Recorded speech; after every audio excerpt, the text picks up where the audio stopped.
Bonjour à tous, aujourd'hui je vous amène dans une nouvelle vidéo, un format un peu différent parce que j'avais envie de vous amener dans ma cuisine, une journée dans mon assiette pour voir qu'on peut préparer de délicieux plats chrono sans être frustré. Alors c'est parti, je vous embarque avec moi.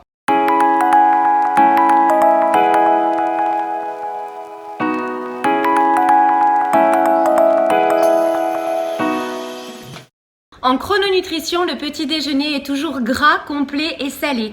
Donc, il est composé généralement de pain, de fromage, de beurre ou d'huile d'olive. Alors attention, pour ceux qui ont du cholestérol, privilégiez l'huile d'olive, pas de beurre parce que ça vous ferait monter le mauvais cholestérol. Et pour ceux qui n'aiment pas le fromage, ça peut être d'autres alternatives, pizza, tarte salée, croque-monsieur campagnard, galette au sarrasin ou quiche, mais il y a des œufs dans la préparation, donc attention, toujours si vous avez du cholestérol ou un foie qui est un peu engorgé.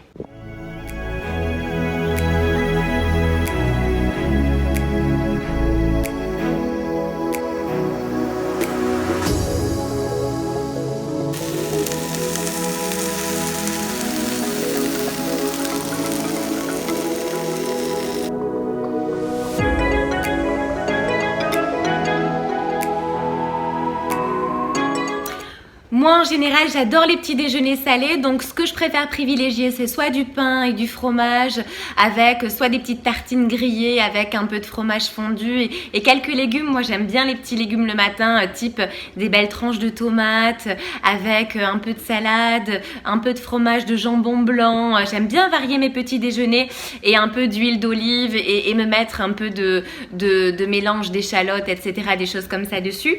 Mais j'adore aussi les galettes au sarrasin. Ça, c'est vrai que ça passe très bien le matin.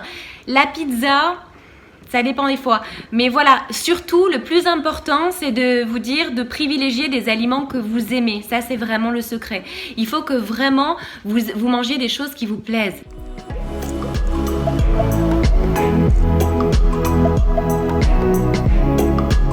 En chrononutrition, le déjeuner est composé de protéines animales, de féculents pour avoir de l'énergie toute l'après-midi et vous pouvez agrémenter le tout d'une délicieuse sauce.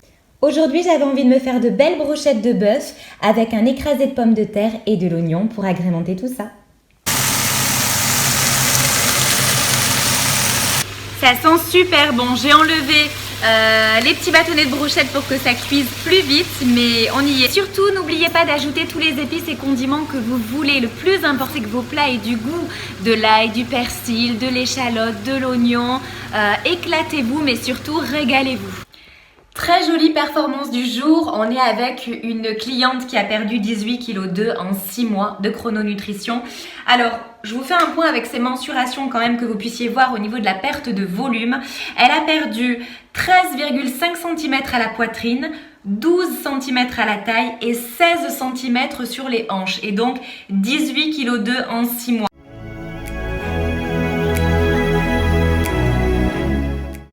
Le goûter est toujours composé de gras végétal accompagné d'un fruit ou d'un dérivé sucré.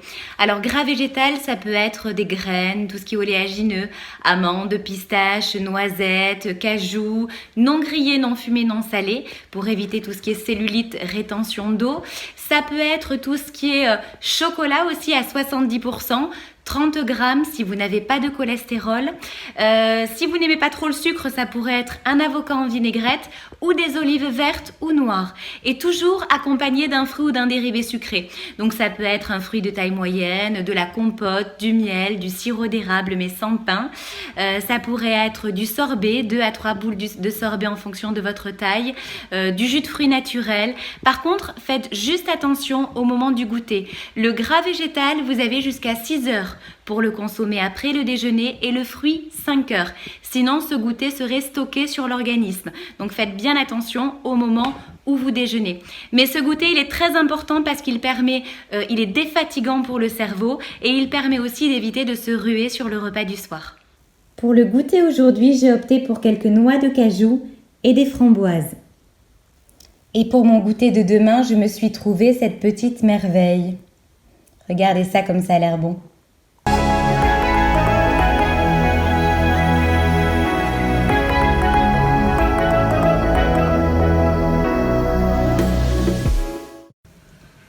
Ce soir, j'avais envie d'un dîner bien frais. Je me suis fait la moitié d'une tomate, un peu d'avocat et de la truite fumée.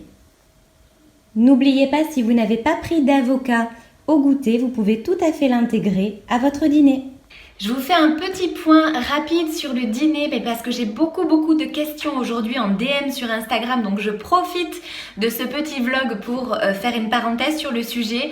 Le dîner, en chrononutrition, vous n'êtes pas obligé de manger si vous n'avez pas faim, parce qu'en ce moment vous me demandez, il fait frais, c'est l'été, on n'a pas faim, est-ce qu'on est obligé de dîner le soir? Non, si vous n'avez pas faim, il n'y a pas d'activité derrière, vous allez vous coucher, vous n'êtes pas obligé de manger. Le tout par contre, pour moi, ce qui est important, c'est de bien s'alimenter. Donc, si vous avez faim, surtout mangez. Ne sautez pas de repas. Ça, c'est le plus important parce que vous allez stocker 2 à 3 fois plus sur les repas suivants. Le repas, il peut être léger. Il peut être composé de poissons et de légumes ou de viande blanche et de légumes. C'est léger. Vous allez vous coucher, il n'y a pas d'activité. Mais voilà, le tout, et j'insiste bien là-dessus, c'est de bien s'alimenter. Et ne vous inquiétez pas si vous avez un souhait de perte de poids, de perte de volume. Même en mangeant le soir, même en mangeant beaucoup de poissons et de légumes, vous allez mincir. Donc ne vous inquiétez pas. En tout cas, j'espère que ce nouveau format vous a plu. Je vous embarquerai également cet hiver dans mon assiette pour que vous puissiez voir de nouveaux plats de saison et avoir toujours à l'idée de délicieuses recettes chrono. Et puis, n'oubliez pas de me suivre si ce n'est pas déjà fait sur Instagram, Stéphanie Hontas, sur Facebook ou également sur YouTube. Belle journée!